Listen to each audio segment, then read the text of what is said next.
Question number 26 लिखा हुआ है कि the AB sports club runs a cafe for the use of members. The treasurer prepared draft financial statements which showed a deficit of $700 and an accumulated fund of $4,600. He then discovered that the closing inventory of the cafe had been overvalued by $50.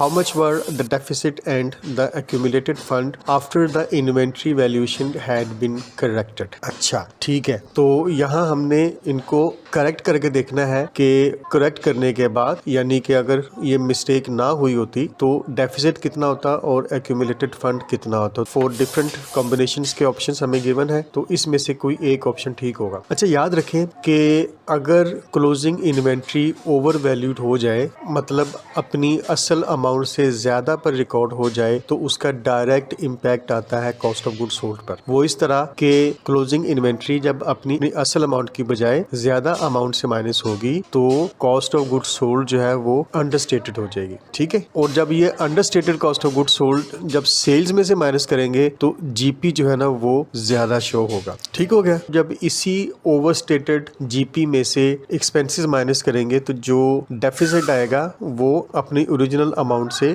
Come show होगा. ठीक है, और जब यही original amount से कम amount पे जो deficit show हो रहा होगा, जब इसको माइनस करवाएंगे अपने कैपिटल से या अपने एक्यूमुलेटेड फंड से, तो वो भी ओवरस्टेटेड नजर आएगा. ठीक है, चलें बात यूं समझ नहीं आएगी, हम थोड़ी सी एग्जांपल ले लेते हैं. मान लें कि हम लोग चलें ये 2 कंपैरिजन ले लेते हैं, एक रॉन्ग कंपैरिजन ले लेते हैं, दूसरा करेक्ट ले लेते हैं, और एज्यूम करें कि हमारे पास जो ओपनिंग इन्वेंट्री है वो 500 है और इसमें हम लोग ऐड कर देते हैं परचेजेस 2000 की और इसमें से लेस कर देते हैं 600 की क्लोजिंग इन्वेंट्री, जबकि इसको 550 का होना चाहिए था. ये भी हम एज्यूम कर लेते. ठीक है. अच्छा, wrong cost of goods sold हमारे पास आई है वो है 1900 की, और जो करेक्ट होनी चाहिए थी वो है 1950 की. दैट मीन्स के हमारी जो wrong cost of goods sold है वो $50 से अंडरस्टेट हो गई है. ठीक है, मतलब हमारी पहली बात तो ठीक हो गई ना कि जो कॉस्ट ऑफ गुड्स सोल्ड है वो अंडरस्टेटेड हो जाएगी. अच्छा चलें मान लें कि हमारे पास जो सेल्स हैं वो 3000 की हैं, और जब इन 3000 में से अपनी जो wrong cost of goods sold है 1900 की जब ये माइनस करवाएंगे तो जीपी हमारे पास आएगा 1100 का. ठीक है,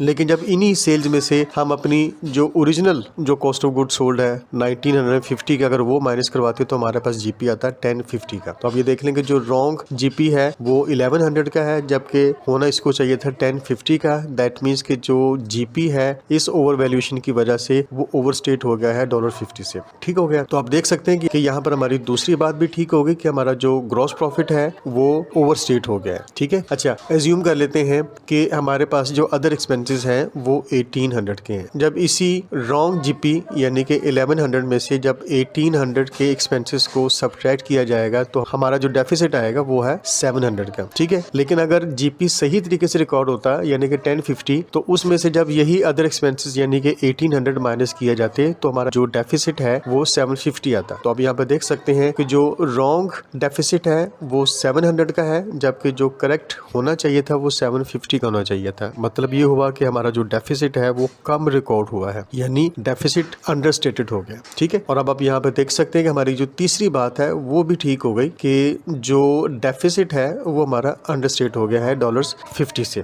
ठीक हो गया कि हमने चूंकि देखना है कि करेक्शन के बाद अगर हम लोग करेक्ट कर लेते तो डेफिसिट क्या होता.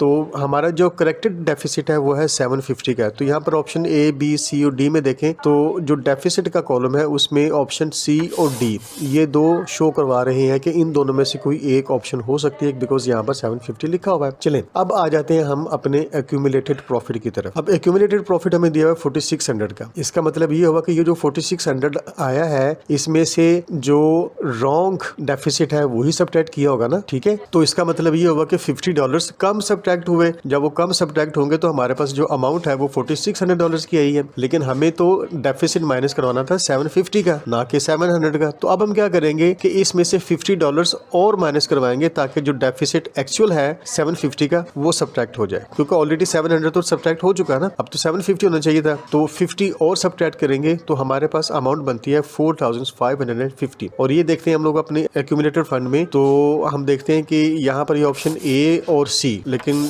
ए तो ऑप्शन है ही नहीं बिकॉज उसमें डेफिसिट हमारा मैच नहीं करता। तो ऑप्शन सी में हमारा डेफिसिट भी मैच कर जाता है और एक्यूमुलेटेड फंड जो है 4550 का वो भी मैच कर जाता है। तो यूं हमारा जो करेक्ट ऑप्शन है वो ऑप्शन सी है। ठीक है।